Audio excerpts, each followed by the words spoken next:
hoje a sociedade ainda sofre essa desigualdade racial. Sim, infelizmente, a desigualdade pela cor da pele, né, considerar uma pessoa inferior em capacidade porque a cor da pele dela é negra, é a realidade que a gente mais vive no Brasil. Um negro e um branco concorrendo para um mesmo cargo, o negro vai sempre receber menos para executar a mesma tarefa, ou às vezes até uma tarefa maior. Essa diferença chega a 47% em termos de salário.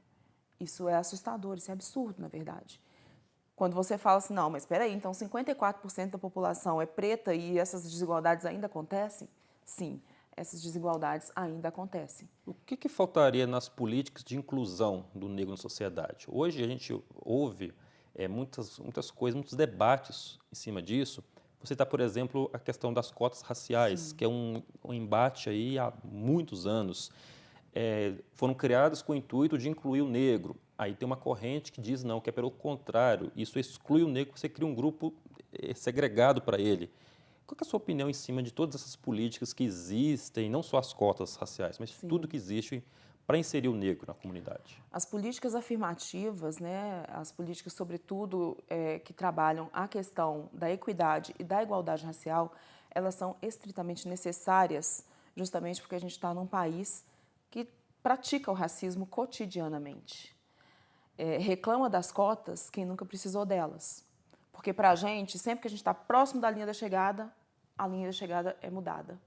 E tem gente que sempre sai na corrida 50 quilômetros à frente da gente, no mínimo.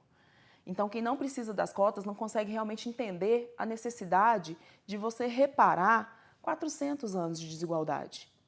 Como é que uma criança que mora numa favela, numa área de risco, como é que uma criança que sequer às vezes tem a oportunidade de chegar à escola vai competir em condições de igualdade com uma criança que nasceu no berço de ouro, tem ótimas escolas, aprende línguas estrangeiras? O meritocracismo ele é uma brincadeira com a cara da gente, se a gente for analisar isso. Dizer, ah, não, é só você se esforçar que você consegue. Não, não é só a gente se esforçar porque a gente consegue. É preciso ter ainda a caixa de lápis de cor, por exemplo, foi preciso ter lá na Universidade do Rio Grande do Sul um movimento do NEAB de lá para criar uma caixa de lápis de cor com tons de pele da população brasileira.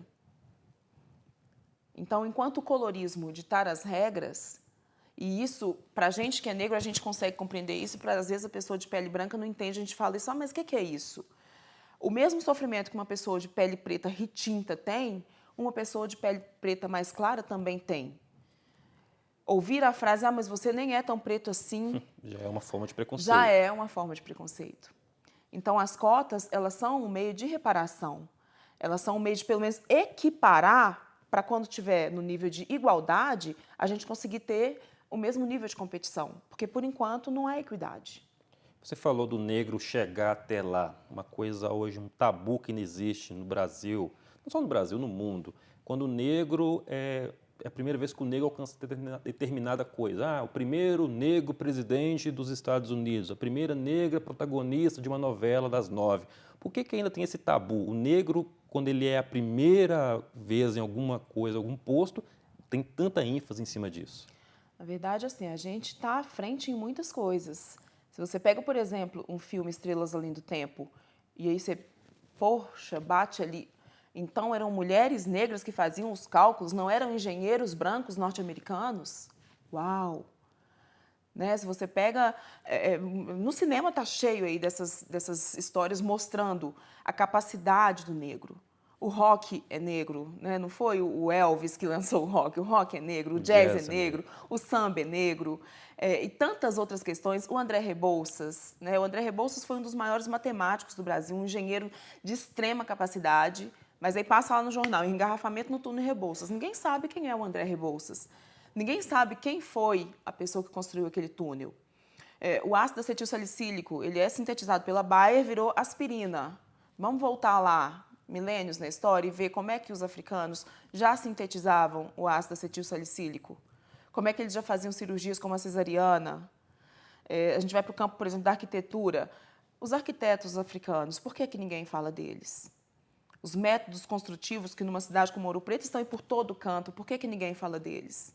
A gente costuma brincar, Brasília, o Niemeyer desenhou Brasília, mas o Niemeyer foi lá executar a obra. A mesma questão são com essas cidades onde a população negra esteve presente, sobretudo no período colonial. Pode ter sido um arquiteto português para fazer o risco, mas quem foi lá executar a obra? Entendeu? Então, falta a gente se empoderar da nossa história. E por isso, quando a gente alcança um posto de destaque, ainda gera o nossa, você viu, fulano é preto e está lá, conseguiu. Não, isso é um direito de todo mundo. Mas você acha, então, que essa ênfase toda que se dá pelo alcance é em razão da cor da pele, É em razão da do raça? preconceito, em razão do racismo. É essa velha história de achar que quem é negro, porque a gente foi colonizado desse jeito, quem é negro é só força brutal, é só força de trabalho, não tem inteligência, não tem sabedoria.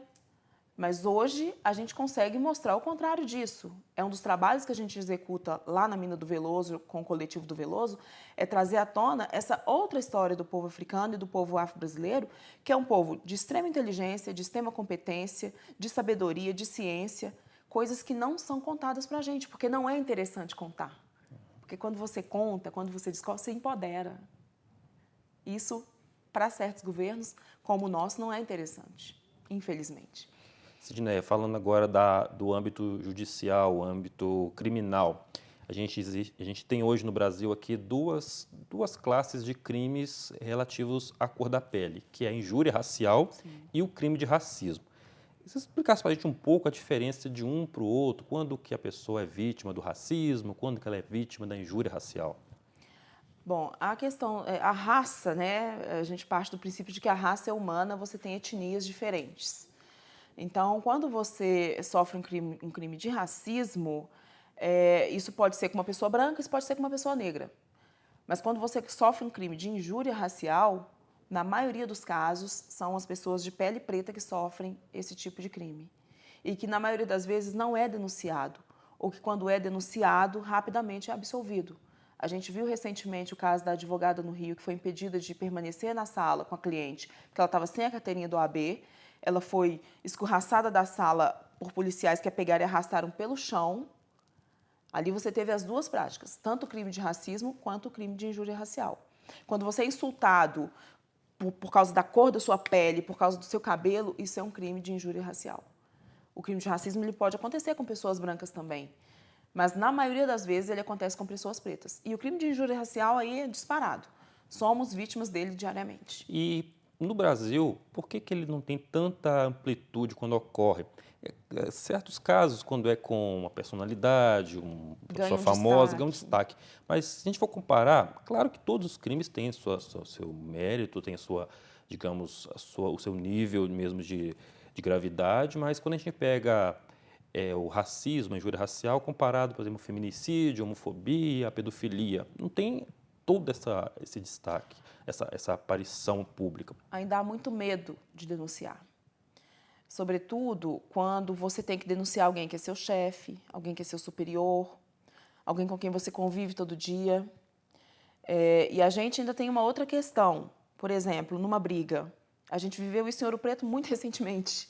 O Diego Fernandes foi vítima, o Diego da Escola Samba Preto, ele foi vítima de injúria racial por um vizinho, que chamou ele e os alunos da escola por vários palavrões. Aí todo mundo, Diego, por que você não chamou a polícia na hora? Ele disse, mas se eu chamasse a polícia na hora, você acha que a polícia ia ficar do lado de quem? De mim e dos meus alunos que somos pretos? Ou do vizinho que é branco e tem um poder aquisitivo maior que o nosso? Então, essa questão também ainda é muito delicada de ser trabalhada. Porque você chama a polícia, mas a polícia, o perfil do criminoso é sempre o perfil de uma pessoa preta, não é o perfil de uma pessoa branca. Isso nas delegacias do Brasil inteiro. E quando a questão envolve a mulher, ainda é pior, porque onde você tem a delegacia da mulher, você ainda tem um atendimento mais humanizado. Mas onde você não tem, você já sente medo só de chegar para fazer a denúncia, porque você vai ser atendida por um policial que é homem e que, na maioria das vezes, não vai entender corretamente o que você está explicando. E aí, talvez, o seu algoz ainda vai ficar com a razão porque você não teve um atendimento adequado. É a mesma questão lá do estupro. Ah, mas merecia ser estuprada, saiu com aquela roupa. Só com aquela roupa não, a gente sai com a roupa que a gente quiser sair. As pessoas têm que aprender a respeitar a gente com a roupa que a gente estiver vestindo.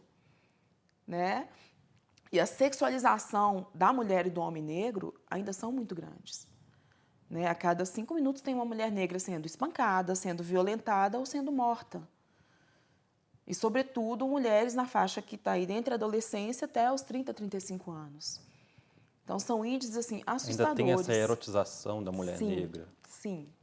Ainda muita gente nos vê como um objeto sexual, que é também dessa herança colonial maldita que a gente tem e que a gente luta todo dia para desmistificar isso.